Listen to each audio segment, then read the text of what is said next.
Jin sat in a quiet room surrounded by screens. The room was dark, lit only by the soft glow of the monitors. He worked at the Korean Deep Space Network, a facility with huge white dishes that pointed at the sky. His job was to listen. He listened to the sounds of space. Most of the sounds were not really sounds at all. They were waves of energy, translated by his computers into lines and numbers on his screen. For his entire career, the universe had been a noisy place. A constant, gentle hum filled his headphones.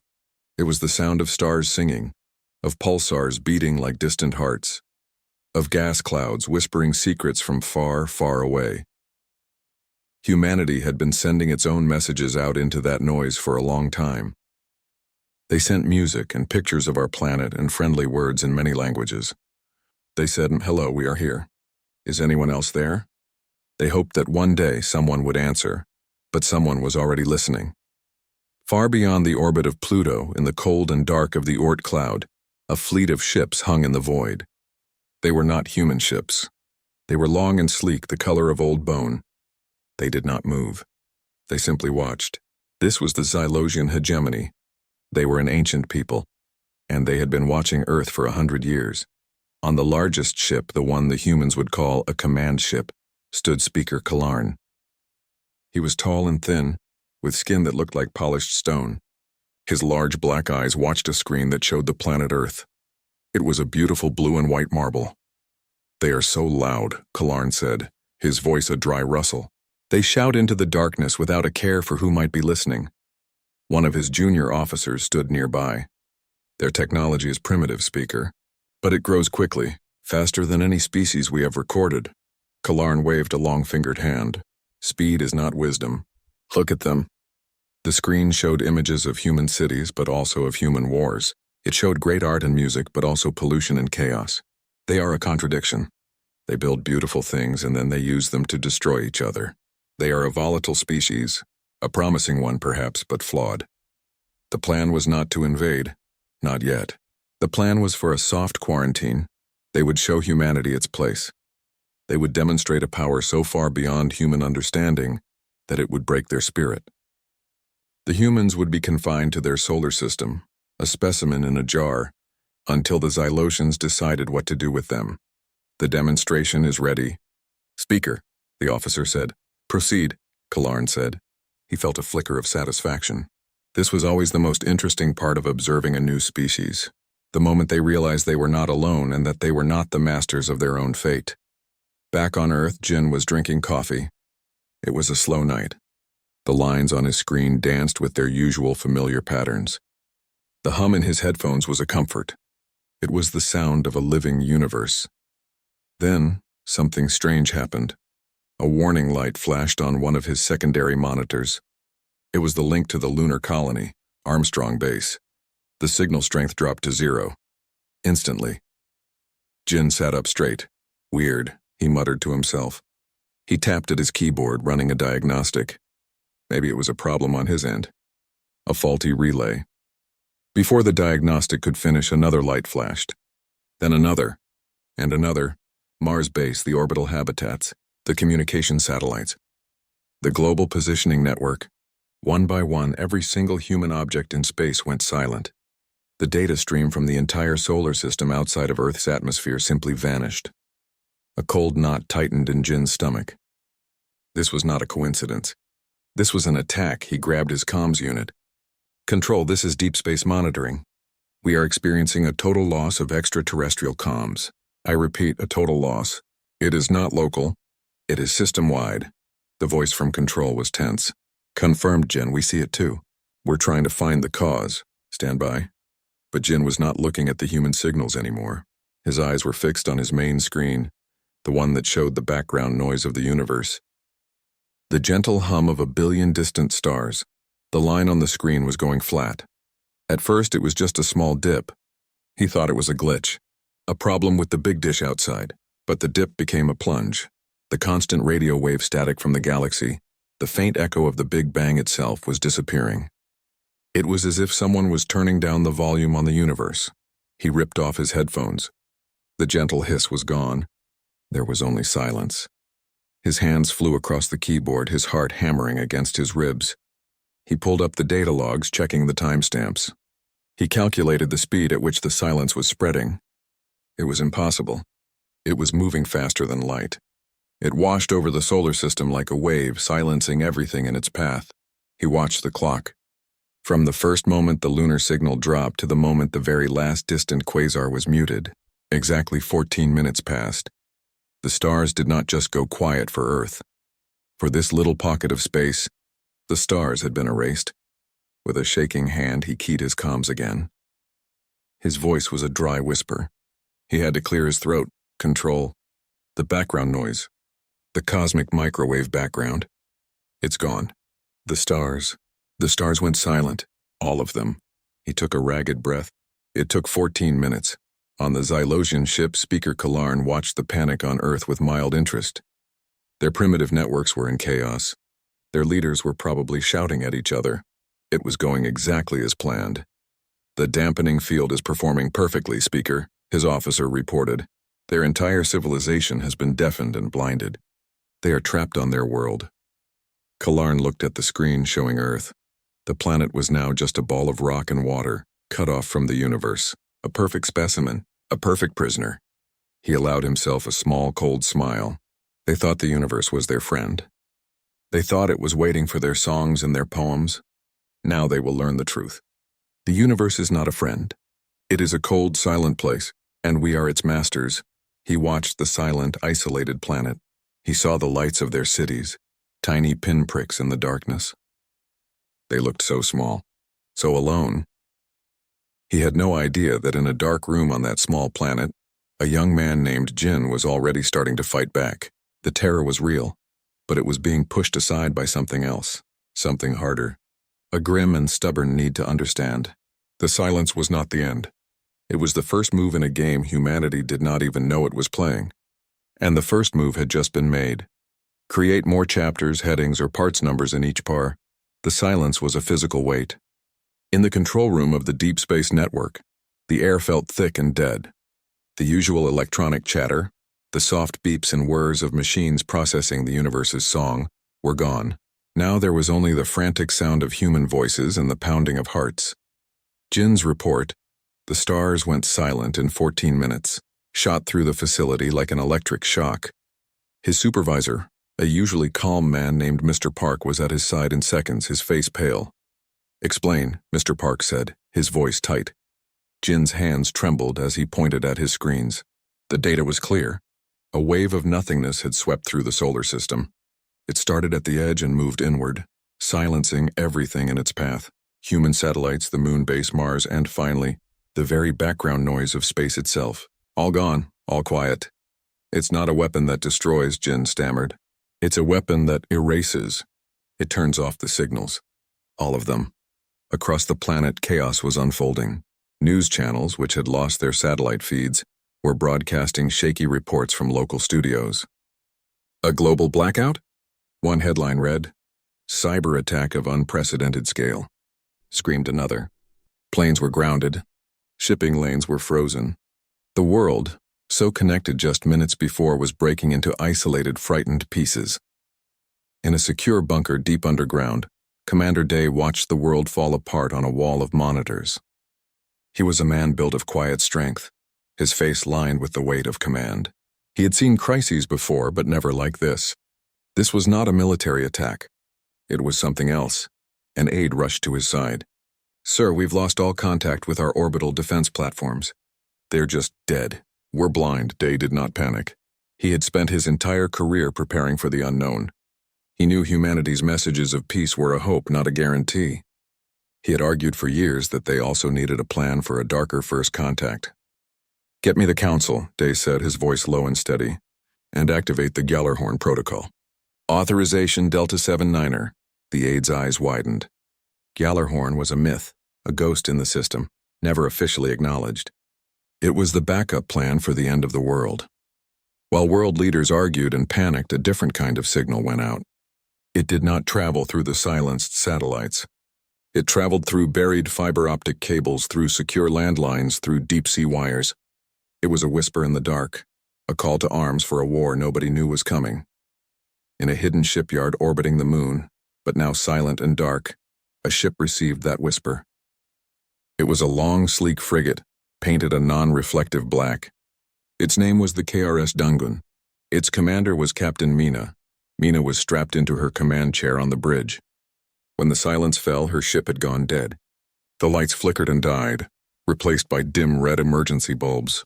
The constant hum of the reactor faded to a whisper. For a terrifying minute, they were adrift, a ghost ship. Then a single console lit up. It was a hardline terminal, separate from the main network. A string of code appeared. It was the Gjallarhorn activation sequence. Mina's eyes hardened. She was a practical woman, sharp and decisive. She had trained for this, though she never truly believed it would happen. Engine room. Report! She barked into a hardwired comm. Captain, we're on backup systems only. Main power's offline. The field or whatever it is, it's like it drained our primary reactor. It's not damaged, it's just asleep. Wake it up, Mina ordered. Use the Gjallarhorn ignition sequence now. Back on Earth, Jin was not idle. The initial terror was turning into a fierce, burning curiosity. The enemy, whoever they were, had made a mistake. They had shown him their power. And in showing it, they had given him a clue. It's a field, he said to Mr. Park, his voice gaining strength. A dampening field. It doesn't block signals, it absorbs them. It eats energy. That's why everything went quiet. It's not just jamming. It's consuming. How do you fight that? Mr. Park asked, his voice hollow. You don't fight the field itself, Jin said, his mind racing. You find what's making it. Every field has a source. A generator. It has to be powerful. Unimaginably powerful. He turned back to his one functioning console. The deep space telescopes were optical. They used light, not radio waves. The silence couldn't stop light. Yet. He started scanning the sky, not for signals, but for shadows. For something that shouldn't be there. On the Zelosian command ship, Speaker Kalarn observed the chaos with satisfaction. The humans' frantic energy broadcasts spiked, their power grids surging as they tried to re-establish communication. It was pathetic. They scramble like insects, he said to his officer. They do not yet understand their cage. Their military networks are showing unusual activity, Speaker, the officer reported. Low-frequency hardline transmissions. They are attempting to coordinate. Kalarn waved a dismissive hand. Let them. It does not matter what plans they make in their prison. Their toys cannot touch us, he was wrong. In the lunar shipyard, the KRS Dangun shuddered. A deep thrumming sound vibrated through its hull. The emergency lights brightened and then the main lights flickered on. The main screen glowed to life. Main reactor is online, Captain, the engineer shouted. The Gjallarhorn sequence. It bypassed the dampening effect. It's like it told the reactor to ignore the silence. A grim smile touched Mina's lips. Helm, give me manual control. Take us out of the dock. Nice and easy. The black ship detached from the silent shipyard and began to drift. A shadow moving among shadows. On Earth, Commander Day was in a video conference with the Fractured World Council. They were shouting, demanding answers he did not have. We must try to communicate. One leader insisted. Communicate with what? Another yelled. Our microphones don't work. Day waited for a moment of quiet. When he spoke, his voice cut through the noise. Communication is not an option. They have not tried to talk. They have only acted. This is an act of war. We will now respond in kind. He turned to a different screen. It showed a global map. Dozens of points were lighting up. Communication arrays in deserts and mountains under the sea. They were not trying to listen anymore. They were preparing to shout. Underground in deep silos, old systems that had been built during times of fear were being brought online. They were not missiles. They were something else. Giant amplifiers, Jin finally saw it. A tiny, almost invisible blur in the data from the optical telescope. It was in the Oort cloud, a place of frozen rocks and darkness.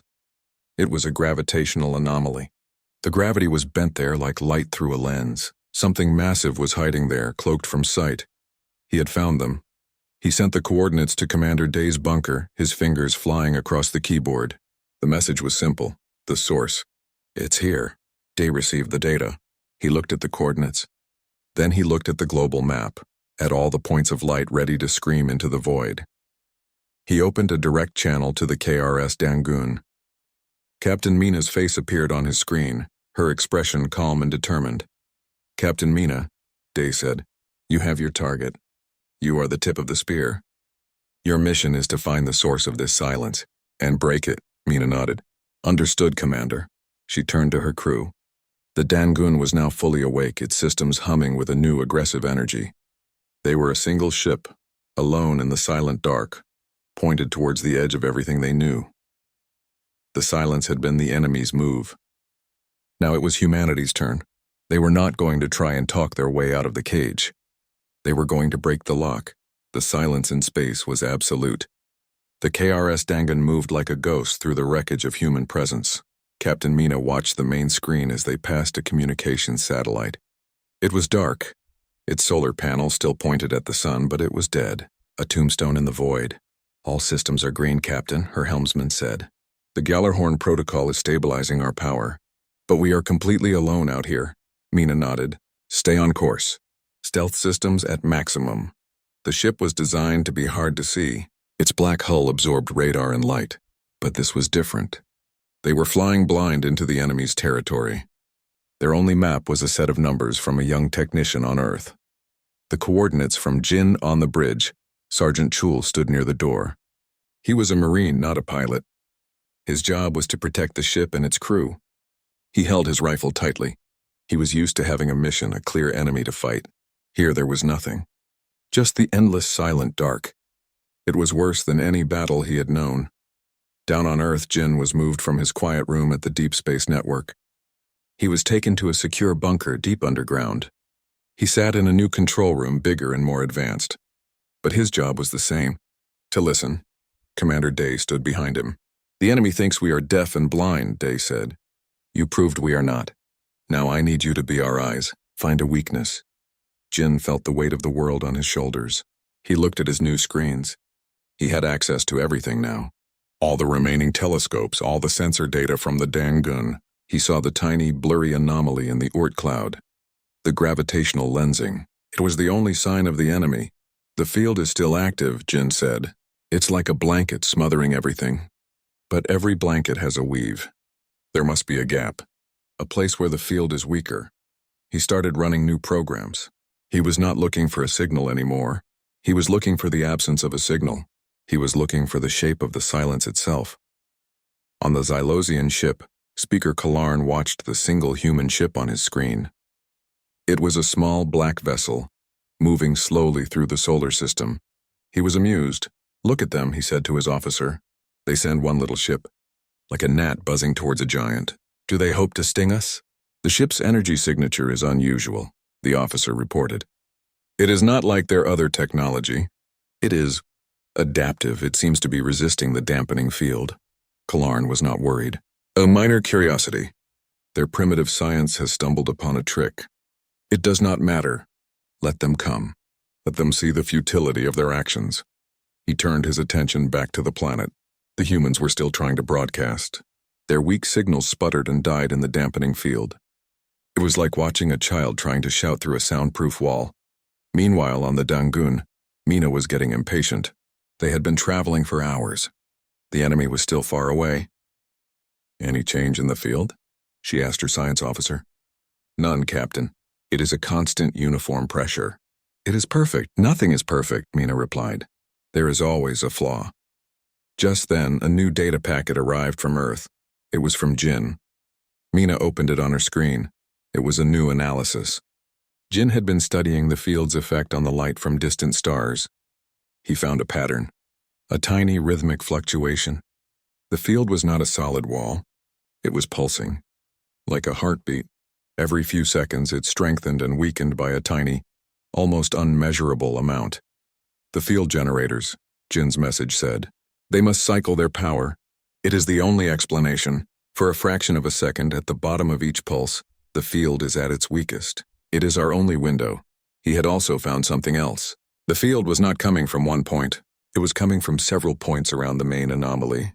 The support ships, they were the ones generating the silence. The main command ship was just watching. Mina read the message twice. She looked at the pulsing data on her screen. A window, a tiny fleeting chance. Helm, plot a new course. Take us directly towards the coordinates of the nearest field generator. She opened a channel to Earth. Commander Day, we have a target. We are moving to engage. Day's voice was calm. Understood, Captain. You have permission. We will prepare our response here. In the bunker, Day turned to his own team. It is time. Link all planetary arrays. Focus them on the enemy's coordinates. Use the pulse pattern Jin found. We will speak in the silence. Across Earth, giant dishes in deserts and mountains began to move. They turned slowly, all pointing to the same spot in the sky. They were not trying to listen. They were preparing to scream. The Dangun flew faster now. The crew was tense.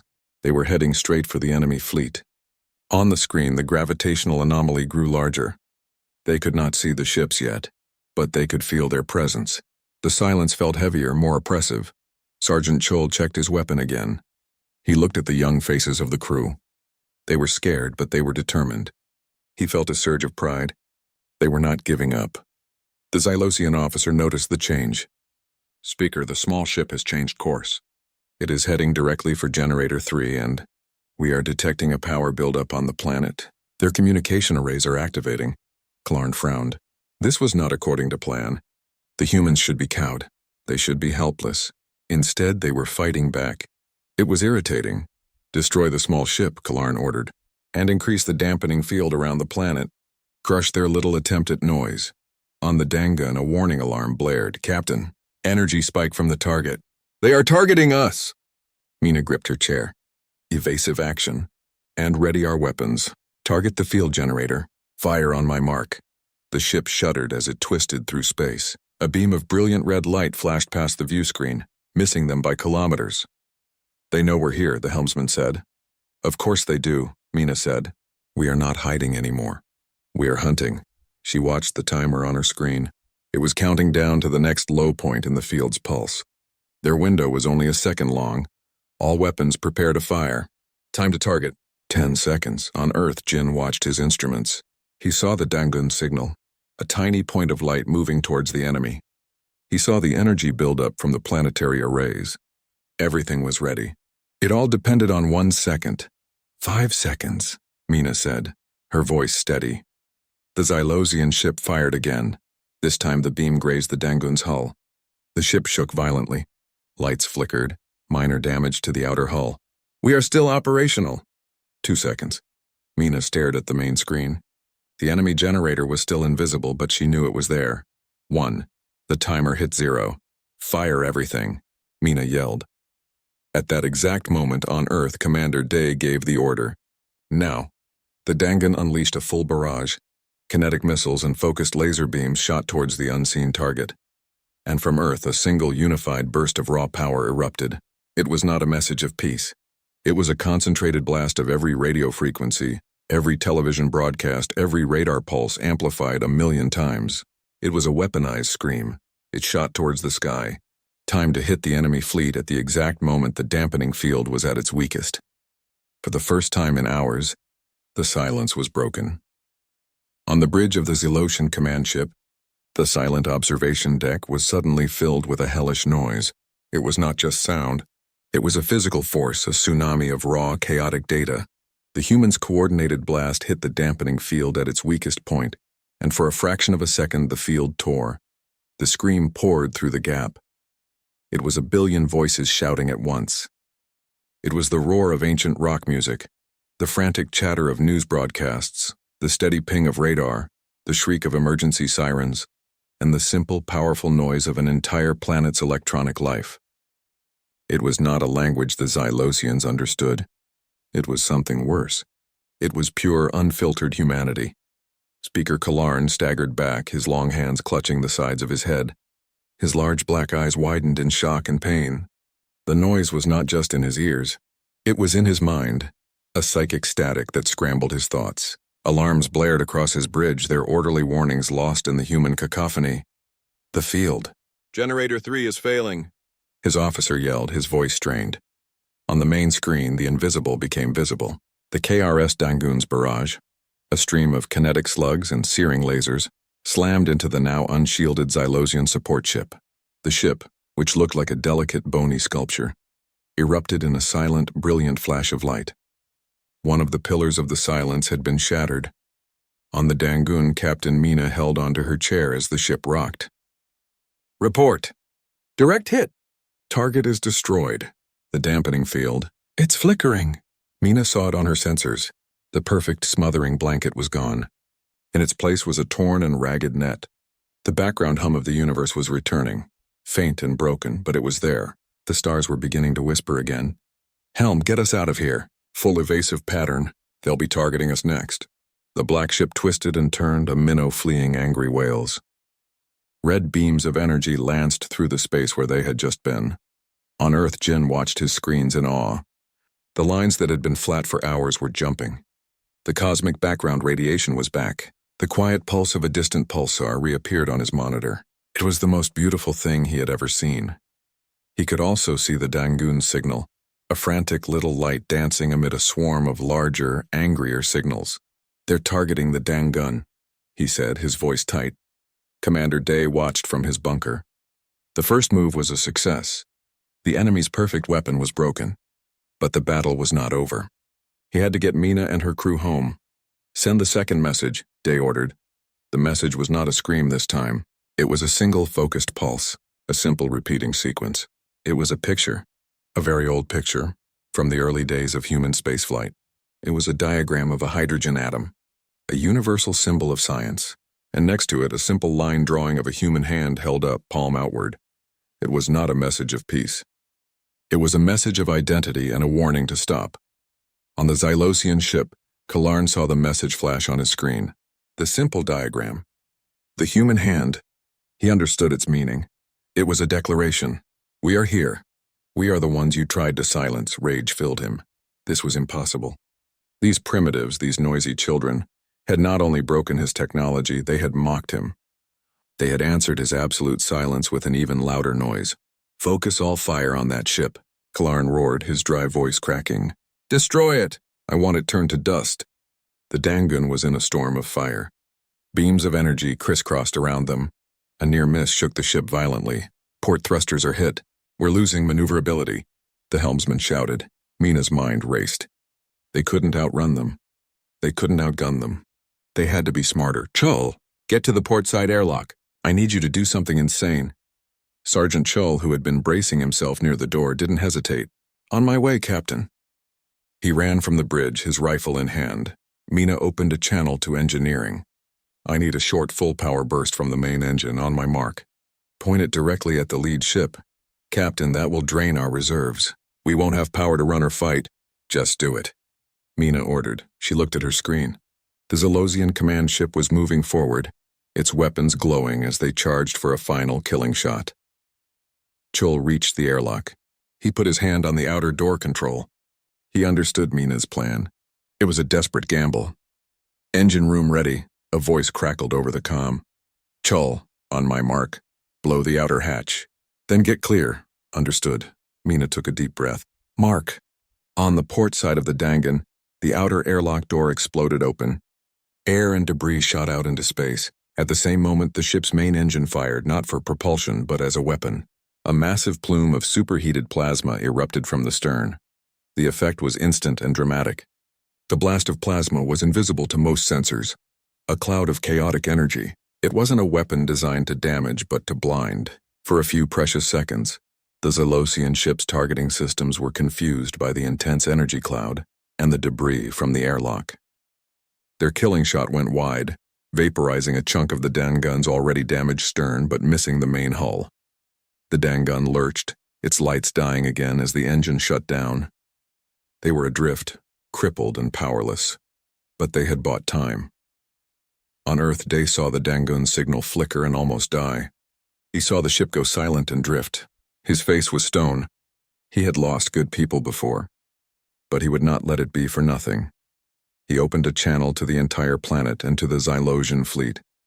His voice was calm, cold, and clear. It was translated and broadcast on every frequency. A final simple statement. "Speaker of the Xylosian fleet, you came to observe, you have. You saw our chaos. Now you have seen our unity. You thought to cage us with silence. We answered with a scream. You have hurt one of our ships. The next audience will not be so polite." He paused, letting the silence he had just broken hang in the air. "Leave." On the Xylosian command ship, Kalarn heard the translated message. He looked at his screens. The human ship was dead in the water, but it was still there, a broken but unyielding symbol. The planet below was no longer a quiet specimen. It was a single glaring eye, its gaze fixed upon him. His officer turned to him, his face fearful. "Speaker, our primary weapon is offline. The humans, they are not what we thought." Kalarn looked at the image of the human hand still on his screen. He felt a cold, unfamiliar emotion. It was not fear. It was the dawning understanding of a terrible miscalculation. He had tried to put out a fire by smothering it, and in doing so he had only caused an explosion. He looked at the drifting, blackened form of the Dangan. He could destroy it. It would be easy. But he knew it would be the last thing he ever did. The next message from Earth would not be a word. It would be a hammer. "Recall the fleet," Kalarn said, his voice hollow. "Set a course for the hegemony. We are leaving this place." The order was given. The massive Xylosian ships, one of them scarred and burning, began to turn. They moved away from the Earth, away from the moon, back into the deep dark from which they came. The silence they left behind was different. It was not the silence of suppression. It was the silence of awe and of a victory bought with courage and a terrible price. The Xylosian fleet retreated. They moved slowly at first, then faster, their ships shrinking into the dark until they were just specks of light and then nothing at all. The space near Earth was empty again, but it was not silent. The gentle whisper of the universe had returned. The background hum of distant stars filled the void. On Earth, Jin sat in the bunker and listened to the beautiful, familiar noise through his headphones. He felt a deep relief, but it was mixed with a heavy sadness. They had won, but he knew the cost. The KRS Dangoon was adrift. It was dark and powerless. The blast from the engine and the loss of the airlock had crippled it. Inside, the emergency lights were the only source of illumination. The air was getting cold. On the bridge, Captain Mina unbuckled herself from her chair. Her body ached. She looked at her crew. They were shaken but alive. "Report," she said, her voice hoarse. "Life support is on backups. We have air for a few hours. Main power is gone. Engines are dead." "We are floating," the helmsman said. Mina nodded.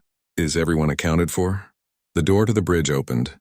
Sergeant Chul stood there, his face smudged with soot. "All Marines are safe, Captain. The port corridor is sealed off. We lost the airlock, but the inner doors held." "Good work, Sergeant," Mina said. She felt a surge of gratitude for his steady presence. "Your quick thinking gave us the time we needed." Chul simply nodded. It was his job. They waited. There was nothing else to do. They had no power to call for help. They could only hope that someone on Earth was watching. They floated in the silent, star-filled space, a tiny lifeboat in a vast ocean. On Earth, they were watching. Jin had locked his sensors on the Dangoon's position. He saw the ship's energy signature was almost zero. He saw it was not moving. "Commander Day," Jin said. "The Dangan, they are not responding. Their systems are down. They are just floating." Day's face was grim. He had expected this. The Dangan had done its job. It had been the spearhead, but a spearhead that breaks is still lost. "Dispatch the recovery tugs from the lunar shipyard immediately," Day ordered. "Get them moving. I want that ship and its crew brought home." The order went out. In the silent shipyard around the moon, small, powerful tugs came to life.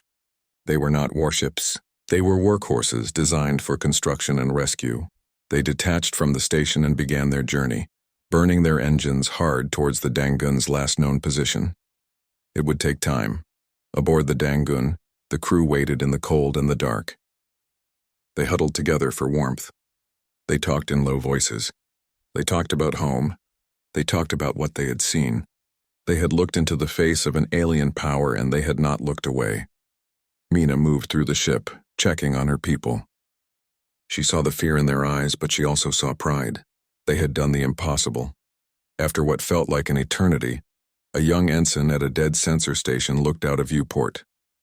He saw a tiny moving light. "Captain," he said, his voice full of hope. "I see something." Mina rushed to the viewport.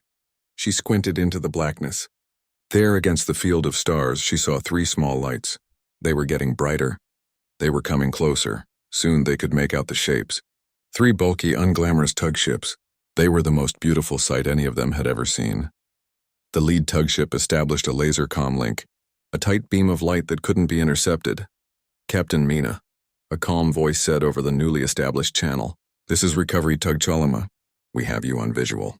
Prepare for docking and tow. We're taking you home." A cheer went up on the bridge of the Dangun. It was a weak cheer from tired and cold people, but it was filled with joy and relief. The tugs moved in. With gentle precision, they connected to the hull of the wounded frigate. They fired their own engines and slowly, carefully, they began to pull the Dangun back towards the moon, back towards Earth.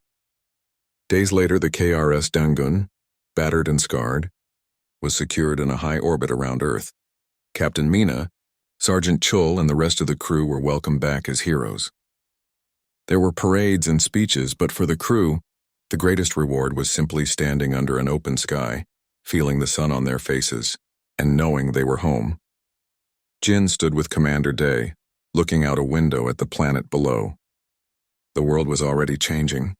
The silence had scared everyone, but the response had united them. Nations were working together like never before. New ships were being built. Better defenses were being planned. "They're still out there, aren't they?" Jin asked quietly. Day nodded. "Yes, they are. And they will be back. Or someone else will come. The universe knows we are here now, and it knows we are not an easy target." Jin thought about the silent stars and the terrible, beautiful noise they had made to fill that silence. "We won't be caught off guard again." "No," Day said. "We won't." He placed a hand on Jin's shoulder. "The listening program is more important than ever, Jin. But it is no longer just about looking for friends. It is about watching the dark. And next time we will see them coming." Jin understood. His job had changed. He was no longer just a listener. He was a watchman. Far away on the Xylosian command ship, Speaker Kalarn made his report to the Hegemony Council. He told them of the humans. He did not call them primitive or flawed. He used a new word. He called them resonant. A species whose response to pressure was not to shatter but to create a unified, devastating frequency. A species that turned silence into a weapon. The council listened in grim silence. The file on humanity was updated. Their status was changed from specimen to apex contender. They were no longer children to be quarantined. They were adults to be watched with caution and respect. The story of the silent stars and the 14-minute response spread through the galaxy. It was a warning to any who would threaten Earth. Humanity had passed its first terrible test. They had found their voice in the dark, and the universe had learned to listen,